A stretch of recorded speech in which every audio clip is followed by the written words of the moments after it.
Tout dans l'univers est en mouvement, rien n'est figé. Et selon la philosophie du yoga, ce mouvement est régi par 3 forces fondamentales, les gunas. Sattva, Raja et Tama, 3 qualités invisibles, mais présentes en toute chose, en tout être et à chaque instant. Elles influencent notre esprit, notre corps, nos émotions, nos choix et même notre chemin spirituel. Quand on y pense, chaque état d'âme, chaque décision, chaque énergie qu'on traverse est comme une danse de ces 3 forces. Comprendre les gunas, c'est comme apprendre à lire la carte de notre monde intérieur. On y découvre pourquoi parfois on est clair et concentré, parfois agité et dispersé, parfois lourd et sans énergie. Et surtout, c'est une clé précieuse pour avancer avec plus de clarté, plus d'équilibre et plus de conscience sur le chemin du yoga.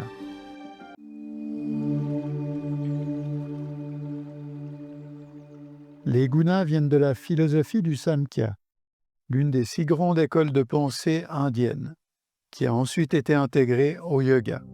Le mot guna signifie littéralement corde ou fil. On peut donc les imaginer comme 3 fils invisibles qui tissent la grande toile de l'univers, mais aussi notre propre expérience intérieure. Ces fils, ce sont des qualités de Prakriti, la nature manifestée. En Ayurveda, on dit aussi qu'ils sont les 3 états de l'esprit, les 3 états de mana. Quand l'esprit est sattvique, il est clair, stable, lumineux. Quand l'esprit est rajastique, il devient agité, dispersé, toujours en mouvement. Et quand il est tamastique, il plonge dans l'obscurité, la confusion et l'inertie. Et dans les Yoga Sutras, Patanjali va encore plus loin.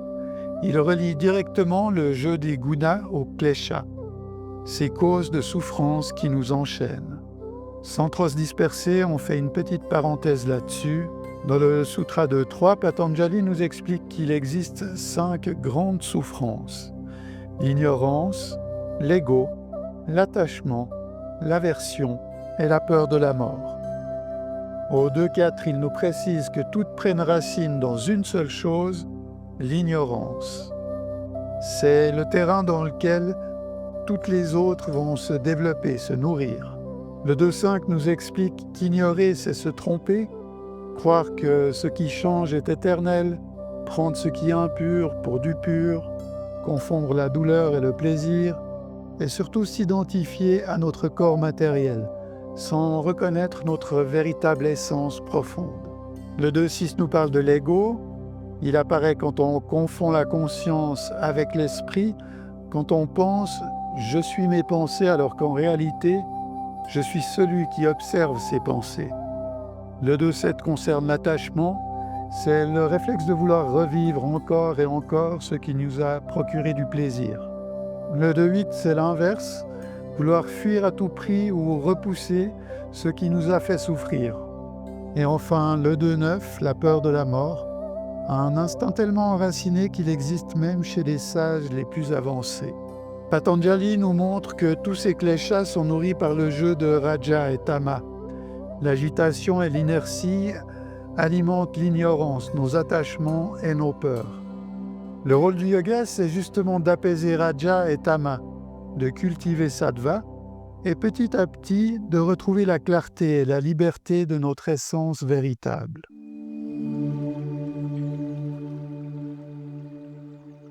Sattva signifie pureté, lumière, équilibre. Quand il prédomine, l'esprit est clair, la joie est profonde, on ressent du discernement et de la compassion. Dans la pratique du yoga, ça se traduit par une respiration fluide, une méditation qui s'installe naturellement, des postures stables dans lesquelles tu te sens bien enraciné. Et dans la vie quotidienne, Sattva, c'est s'exprimer dans l'amour de la vérité, la simplicité, la gratitude. Par exemple, après une méditation ou en regardant un lever de soleil, tu ressens cette paix, cette clarté intérieure. C'est Sattva.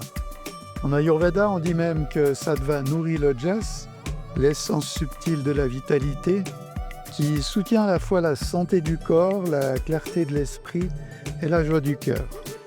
Raja signifie action, énergie, agitation.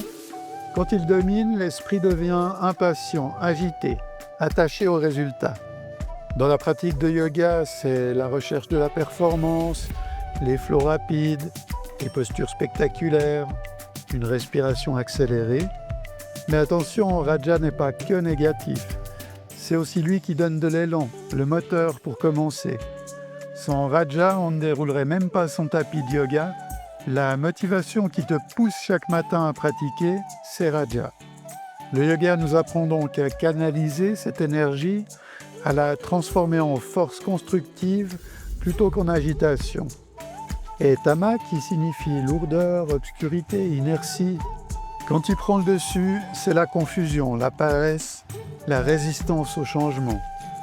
Dans le yoga, c'est quand tu t'endors en méditant, que ton corps devient lourd ou que le découragement t'empêche d'avancer. Mais là encore, Tama n'est pas seulement négatif. Il apporte aussi le repos, la stabilité, l'enracinement. Par exemple, la nuit, c'est Tama qui permet au corps et à l'esprit de se régénérer. Le yoga nous invite simplement à équilibrer.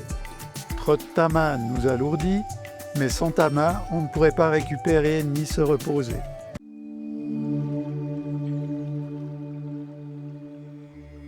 Aucun guna n'est vraiment bon ou mauvais en soi. Ils sont toujours là, tous les trois, mais en proportions différentes. Parfois l'un domine, parfois c'est l'autre, et ça change tout le temps. En Ayurveda, on peut même voir leurs effets au travers des doshas. Vata porte l'agitation de Raja, cette énergie qui bouge vite et qui change sans arrêt. Pitta, quand il est équilibré, combine la clarté de Sattva avec l'intensité de Raja.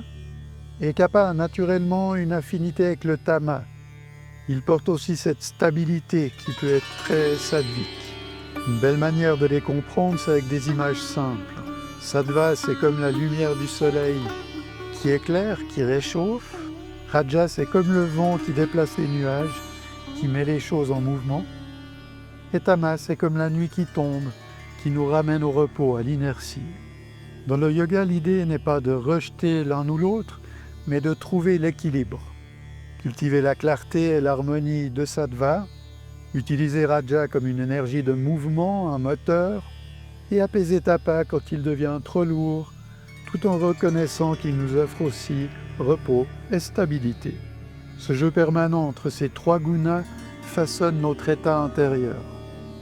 Et le yoga nous apprend à être en conscience pour retrouver plus de liberté et plus de lumière.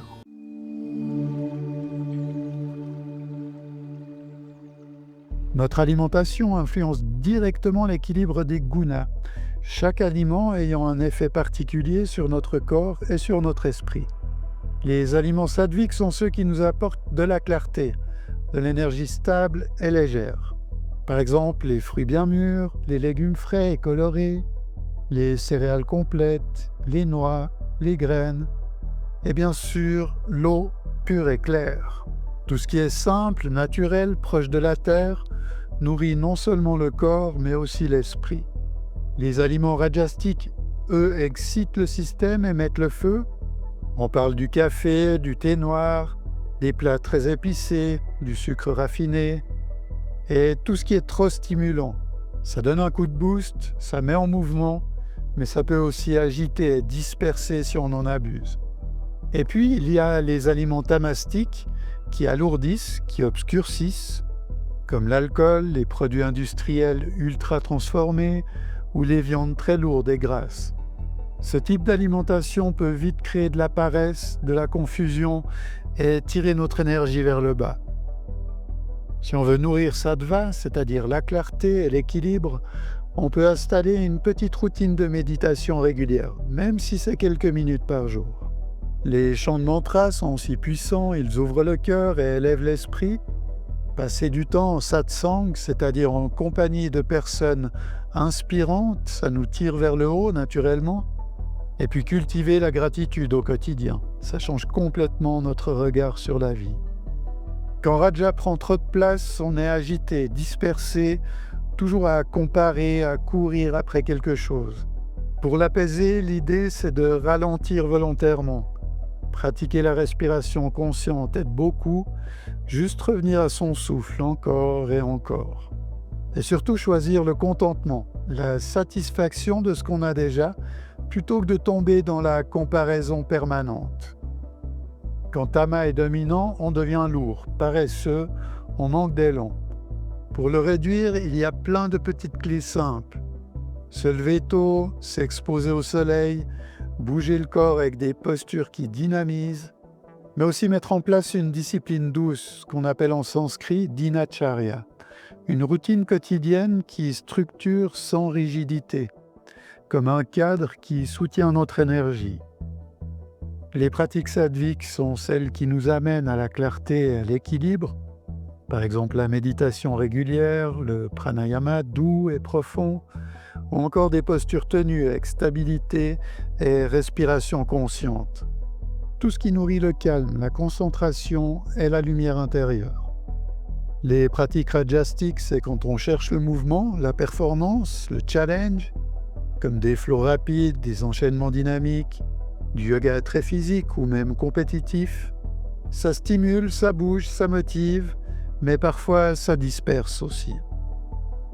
Les pratiques tamastiques, elles sont marquées par l'inertie ou le manque de régularité. C'est quand on saute des séances, qu'on s'installe dans la lourdeur ou qu'on pratique sans conscience.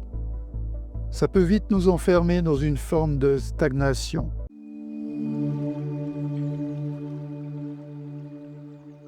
Dans la Bhagavad Gita, au chapitre 14, Krishna explique que même si le yogi cherche à cultiver sattva, le but ultime va encore plus loin, parce que sattva, comme raja et tama, ça reste une qualité de la nature, de prakriti. Le yoga ne consiste donc pas seulement à équilibrer ces trois forces, mais à les transcender, aller au-delà de leur jeu pour réaliser Purusha, la conscience pure. C'est cette conscience qui n'est pas affectée par les fluctuations, qui est libre, éternelle et lumineuse. On pourrait faire une petite métaphore et voir les trois gunas comme trois couleurs primaires qui peignent toute notre expérience. Sattva, raja, tama, tout ce que l'on vit est une combinaison de ces teintes. Mais le yoga nous dit, au-delà des couleurs, il y a la lumière qui les rend visibles. Et cette lumière, c'est Purusha, la conscience pure.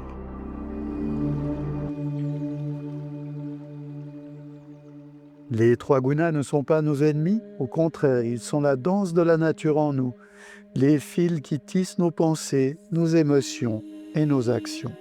Le yoga et l'Ayurveda nous invitent à apprendre à les observer, à voir quand Raja nous entraîne dans l'agitation, quand Tama nous plonge dans la lourdeur et quand Sattva nous ouvre à la clarté. Le but n'est pas de les supprimer, mais de les équilibrer, de cultiver Sattva, tout en se souvenant que notre essence la plus profonde est au-delà d'eux.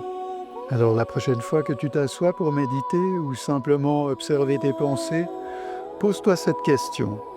Quel guna s'exprime en moi maintenant? Et surtout, comment puis-je inviter un peu plus de clarté, de légèreté, un peu plus de sattva dans ma vie? C'est ce chemin pas à pas qui nous approche de notre vraie nature, libre, lumineuse et éternelle. Si cette exploration des gunas t'a inspiré, pense à t'abonner à Prana Yoga Life. Chaque semaine, on partage avec toi des enseignements, des pratiques et des méditations guidées pour nourrir ton chemin intérieur. Et surtout, j'aimerais entendre lequel des trois gunas tu ressens le plus en ce moment dans ta pratique. Est-ce plutôt la clarté de Sattva, l'énergie de Raja ou la lourdeur de Tama? N'hésite pas à nous le dire en commentaire, ça peut inspirer d'autres pratiquants aussi. À bientôt pour de nouvelles vidéos. Namasté.